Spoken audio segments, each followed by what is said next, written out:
দুইজন ব্যক্তির ভিতরে বিচ্ছেদ করানোর জন্য আজকের তদবিরটি মহাশক্তিশালী একটি তদবির। মোট কথা, এই সমস্ত তদবিরগুলো ছেহের।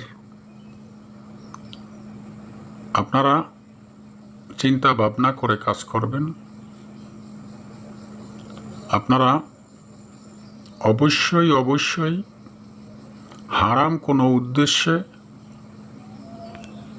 অন্য কাহারও শুধু ক্ষতি করার জন্য আপনারা এই তদবির ব্যবহার করা থেকে বিরত থাকবেন। কারণ অনেক সময় এই সমস্ত তদবির অন্যর জন্য করতে গেলে নিজের উপরে বর্তাবে। আপনারা চিন্তা ভাবনা করে তারপরে কাজ করবেন। আপনারা কিভাবে কাজ করবেন, কিভাবে কাজ করলে আপনার কাজটি হবে, আমি আপনাদেরকে বলে দেব 100% ভাবে। আপনারা আমার কথা ভালোভাবে বুঝে তারপরে আপনারা কাজ করবেন। ইনশাল্লাহ কাজ করার সঙ্গে সঙ্গে দুজন ব্যক্তির ভিতরে বিচ্ছেদ হয়ে যাবে। যদি মনে করেন যে হিন্দু মুসলিমের ভিতরে, তাহলে আপনারা এই সমস্ত কাজগুলো করবেন। কোনো মুসলমানের জন্য এই সমস্ত কাজগুলো করবেন না।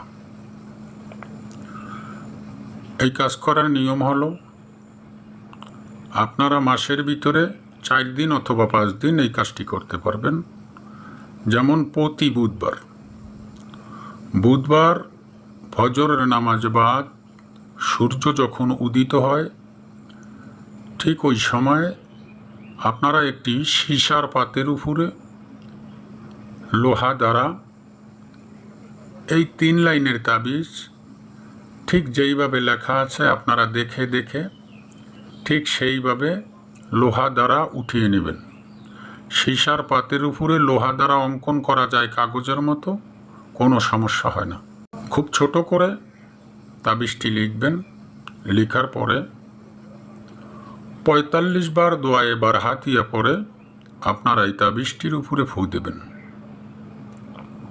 এবং হুকুম লাগাবেন, অমুকের কন্যা অমুকের সাথে অমুকের পুত্র অমুকের বিচ্ছেদ হোক, অথবা অমুকের পুত্র অমুকের সাথে অমুকের কন্যা অমুকের বিচ্ছেদ হোক, অথবা অমুকের সাথে বিচ্ছেদ হোক।